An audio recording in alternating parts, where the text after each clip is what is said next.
With Arsenal then, it doesn't look as though a striker is incoming, that there's an injury concern over Gabriel Jesus. Eddie Nketiah is on his way to Crystal Palace. Are you comfortable that Arsenal could head from September to January with what they've got at the moment? Only time will tell there, Rob. I mean, with Havertz, if he went and got injured, and then they'd be really right up against it. I think it's the same with Man City, really. I mean, they'd end up having to play a false nine. I think you can get away with a false nine for 2 or 3 or 4 games, but you wouldn't want to do it for 2 months. So I think Arsenal would have to bring someone in. I think so. It depends how bad Jesus' injury is. But it's hard now, with the fair play rules. And, if you're a top player and you want to come to Arsenal, you might not even be playing. So, players want to play football. So it'll be a hard one. But everything Arsenal have done so far with Edu and Arteta, they work together, they sing off the same hymn sheet. So, you got, as an Arsenal fan, you would have to keep faith in them too, and they haven't let them down so far. Yeah, you mentioned the role of Edu there, Mikel Arteta, and I guess that's the key thing, that maybe they do need another striker up front, but there's no point just going out tomorrow and signing anyone and wasting a load of money on it. 100%, and that's where they'd be talking to each other for the last 2-3 weeks about this and weighing it all up. So I don't see Arsenal being with them two, the way they work together. I don't see it as a panic job where they just go, let's go and buy so he's free. We're going to buy him for 30, 40, 50 million. I don't see that with Arsenal. I don't see that at all. Let's talk about one player who looks to be leaving then, Aaron Ramsdale, who's having his medical with Southampton. It just feels a good deal for the player himself that he needs game time, doesn't he? Particularly if he still wants to be an England squad member. Oh, 100%. And it's a great move for him. Southampton, a Premier League team now. It's hard for goalkeepers. There's only one position. So, it's hard to get in at somewhere. So he's going to go in. He's going to be playing in the Premier League, which is great. He's a good goalkeeper. He's a great lad. And I wish him all the best. He's going to be busy, which sometimes you want that as a goalkeeper. He will be busy at Southampton. And, who knows? He'll be looking to take the number 1 spot at England. It's a fresh start, new manager at England. And now he's got an opportunity to play in the Premier League and then become England number 1. We spoke about Raheem Sterling last week, Mercer. Enzo Maresca yesterday saying the ones who are not involved are not going to be involved and they won't get any minutes if they stay. If you were Raheem Sterling now as a player, how would you be playing this situation? I don't know. It's a hard one. There'll be a little bit of pride, a bit of ego will be hurting him. He's a good footballer and the manager's just come in and he's saying things like that. You're not going to play again. You're not... won't get another minute. There'll be a little part of him who will be thinking, you know what, I'm going to dig my heels in. I'm going to dig a little part, and then there'll be a big part of him that thinks, you know what, I'm 28, 29, I want to play football. I'll swallow my pride, and I'll go away and I'll show Chelsea what they've missed. There's only 48 hours to go. This needs to be sorted quickly up till tomorrow night. You just don't want it to be a panic, and it will get into a panic now unless it's all being done behind the scenes where this has been sorted out since last week. But you don't want it to get down to lastminute.com and then all of a sudden he moves and then next Tuesday you're like, what did I do that for? And this is going to be the problem. This is I don't like about the transfer window. It just puts a lot of panic into people. And I just think, I feel sorry for Raheem Sterling. I'm a big fan of Raheem Sterling. He produces. He hasn't done great at Chelsea, but, he's still a top player. Just to pick up on a couple of points that you made there. Firstly, about the age of him and whether at 29 you see it differently to 25, that you think, I can't afford 3 or 4 months of just sitting around not playing compared to a little bit earlier on in your career. Yeah, I would say that as well. I mean, it will hit home. If he does stay at Chelsea and the manager says he's not playing a minute, it's hard. You get one chance at football. You get in there now. It's only when you only know when you've already been there and understand. This is big time. Big time. He's 29. People go, he's 29. I played my best football in my whole career at 30. from 30 onwards when I was at Aston Villa at Portsmouth. They were the best football I ever played in my whole career. So the older you get, sometimes you become a better player, you become more shrewder, and you become more cleverer. You know, Raheem needs to play football. It's a short career. You know, in 4, 5, 6 years' time, that's it. That's it. It's done. Finished. You know, you're not playing football ever again. You're not playing in front of 40, 50, 60, 70,000 people. You're not playing in the best league in the world. So at the end of the day, you know, you've got to make sure it's the right thing. It's a hard one. You know, you go to Man United where they're talking about Rob. He's played for Man City in Liverpool. If he don't hit the ground running, whoa, you're in big trouble, big trouble. You know, Chelsea fans are on his back at Chelsea. They were. And then you don't want that at Man United as well. So he's got a lot of decisions to make, Raheem. I do feel sorry for him in that way. And I know people go, he's on 350 grand. Why do you feel sorry? He's still a human being. He's still a footballer. He's still got to make decisions. Yeah, and again, a couple of points to pick up on there. You mentioned how much he's earning and being a football player who needs to make decisions because you might be so desperate to play. Is there a scenario as a player where you think, do you know what, I might have to swallow losing a bit of money or I need to go to Chelsea and think, how's the best way we can work our way out of my contract here? Chelsea might have to pay some of it just to get me out the door between now and tomorrow. You know what, Rob? Many years ago, I left Arsenal for Middlesbrough for money. You know, the greed took over. I got offered a lot of money. In the end, I loved it at Middlesbrough. Don't get me wrong. It was a great place, great people, great club. But after that, I took a pay cut everywhere I went. Everywhere I went, I always took a pay cut because I just wanted to play football and I wanted to be happy. And I remember that first 3 months at Middlesbrough where it wasn't happy, do you know what I mean? And I chose the money over my career. And, you know, I come to learn that in the end. And as I say, I took a pay cut every club I went to because I just wanted to play football. But I didn't know that at the time. And Raheem won't know that at the time. You only know that after it happens. So that's my experience, you know, and that's why I always take in consideration players, you know, it's where you got to think of the family and everybody as well, you know, and sometimes, you know, that gets lost in translation and you just think, I'm going to go and play football there. But when you move up, it's a different story. But, you know, I loved it at Middlesbrough in the end, but at the time, you know, it was pure greed. Chelsea are still being linked with bringing players in as well. Jadon Sancho, Ivan Toney. Who do they need more out of those two, would you say?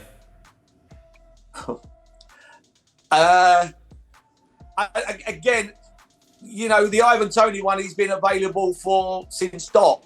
You know, he's been available all summer. This is what I don't like. You know, if you're going to go and buy someone on Friday, why haven't you done it before then? You know, unless you're looking at the purse strings and you're thinking, you know, if we wait till the last minute, we've just saved ourselves in this day and age.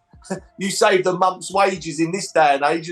You're saving nearly £1 million. So this is what happens now. Some teams look at it that way. You know, clubs look at it and think, well, if we drag it out as long as we can, you know, we haven't brought him in at the start of August, you know, they've saved themselves £1 million. That's a lot of money. I know in football terms, it's not a lot of money, but it pays a lot of people around the place. It pays a lot of other people around the place who do a lot of hard work behind the scenes.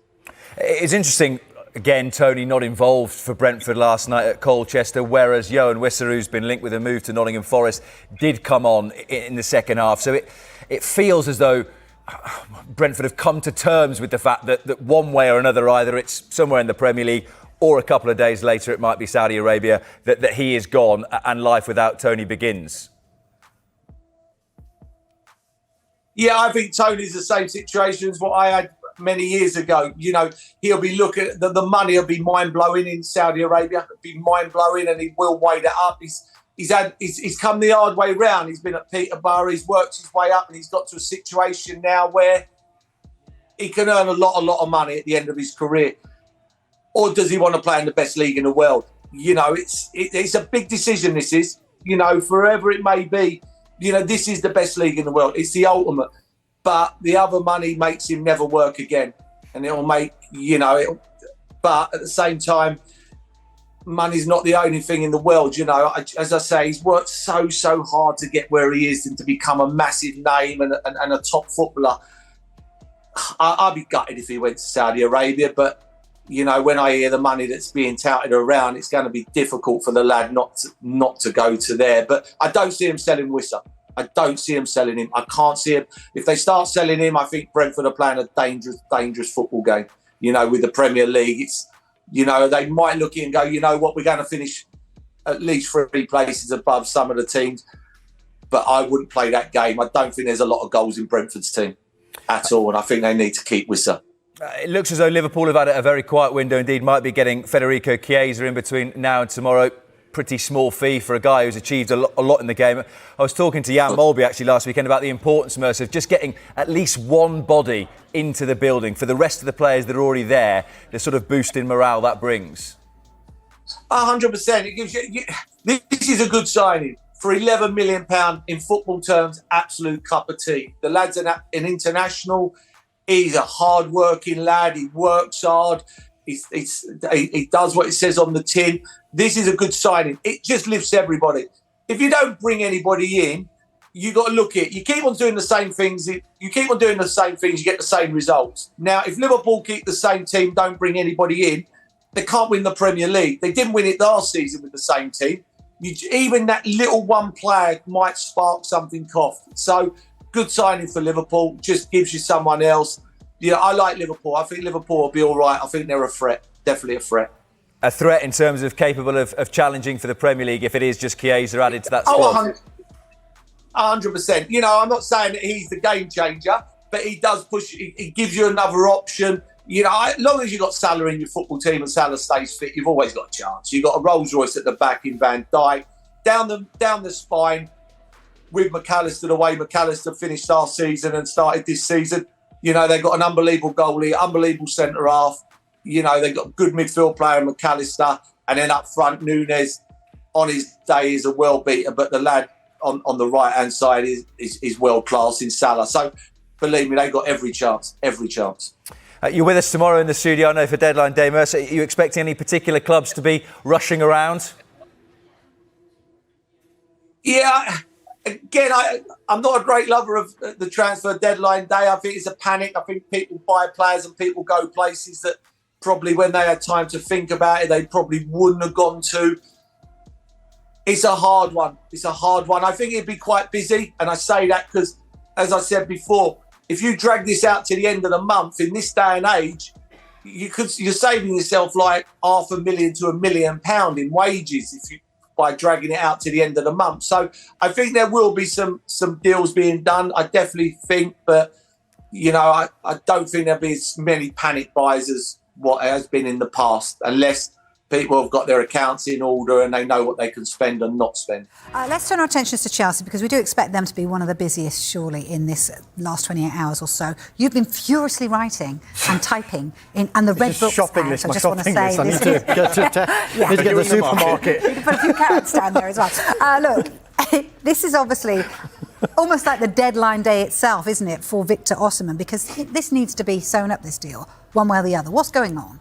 It does. You've got to remember that the Saudi Pro League transfer window shuts on Monday, so there's a little bit of leeway there. But of course, this deadline for the European football is tomorrow night, and things are coming to a head at the minute.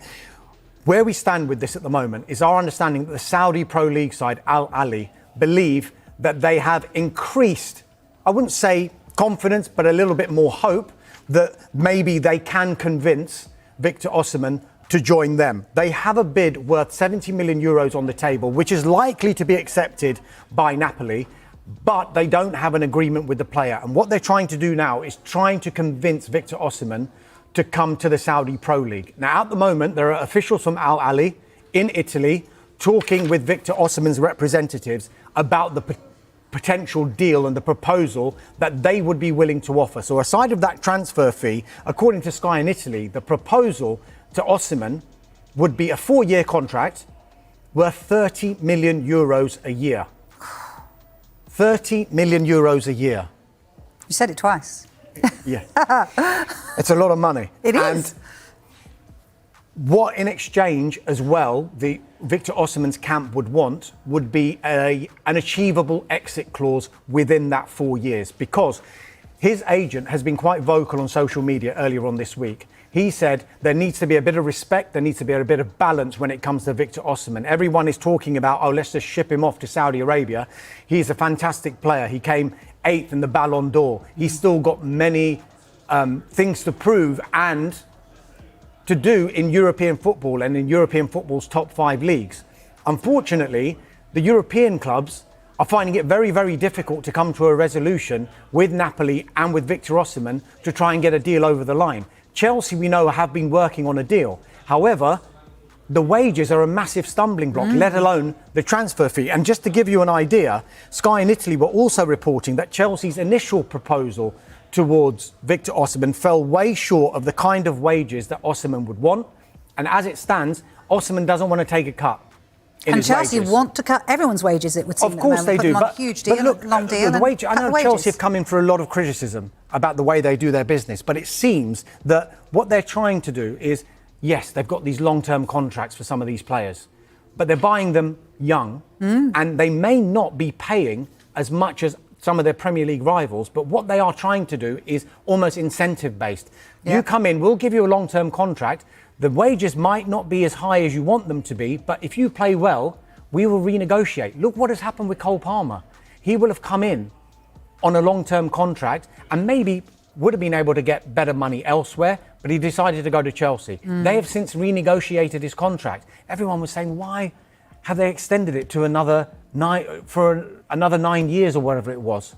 Well, the fact of the matter is that he performed so well. He performed so well for England over the Euros that was a reward for Cole Palmer. So there you go. But they've also got bonuses as well. They deal with it in incentives as well, don't they, Chelsea? So it's not just the short and salary, so 70 grand a week. Those talks are continuing salary. to see if they can convince Victor Osimhen, actually, we can't pay what you're on at the moment, but maybe we can come to some sort of arrangement whereby we can incentivise your contract. That's a side of what they would have to do with Napoli as well, because Al Ahly have got 70 million euros on the table. Now, in an ideal world, Napoli will want in excess of 100 million pounds, because when they renegotiated Osimhen's contract, they put a release clause in of well over 100 million, thinking, yes, there will be a European club that will come in and pay that money. But what are we? We're hours away from this window closing, and no club is going to come anywhere near his wages, number one, and the kind of transfer fee that Napoli would want. So Napoli are in a bit of a position here, but they know that they might have to do business because they want him out of the club now. Romelu Lukaku's come in, but Osimhen is still there, training away from the first team squad on over £200,000 a week. That is not an ideal scenario for Napoli to be in. So Chelsea's ideal scenario would be, let's do a loan. They might move now to maybe loan with an obligation. Napoli, do you want to do business? Because it's not only what Napoli will agree with Chelsea, it's going to be the will of the player as well. And if Victor Osimhen decides, I don't want to go to Saudi, which is what Napoli's ideal destination for him would be at this moment in time, then they might need to negotiate and go on to a lower transfer fee and lower wages. But we could do an hour long on Victor Osimhen alone, but we haven't got time. Right. Setback for Manchester United, Mason Mount suffers injury blow. Mason Mount was forced to leave the pitch at halftime during Manchester United's defeat to Brighton on Saturday, and he has since provided an update on his condition. Mount is expected to miss several weeks of action after tests confirmed that he sustained a muscle injury during the Premier League clash. The injury occurred during the first half at the Amex Stadium, with Mount signaling discomfort before being substituted. This is a significant blow for the £55 million midfielder, who had enjoyed an injury-free preseason and started all 3 competitive matches at the beginning of the new campaign. He was particularly impressive in the first 45 minutes against Brighton before the injury forced him off. Mount will now miss the crucial Premier League showdown against Liverpool at Old Trafford on Sunday, followed by a 2-week break for the international window in September.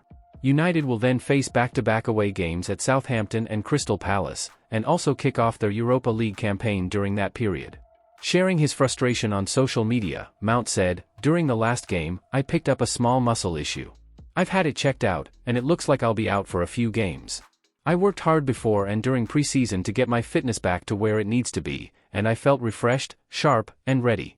I wanted to let you know directly how frustrated I am, and I'm sure you feel the same. I'll do everything I can to return to full fitness and help the team. Mount's first season at Old Trafford was plagued by injuries, limiting him to just 5 Premier League starts. In total, he missed 27 games due to 2 separate issues, including a calf injury that sidelined him from November until March. This latest setback disrupts his early season momentum and could prompt Erik ten Hag to revert Bruno Fernandes to his attacking midfield role, with Joshua Zirkzee potentially making his first start in attack.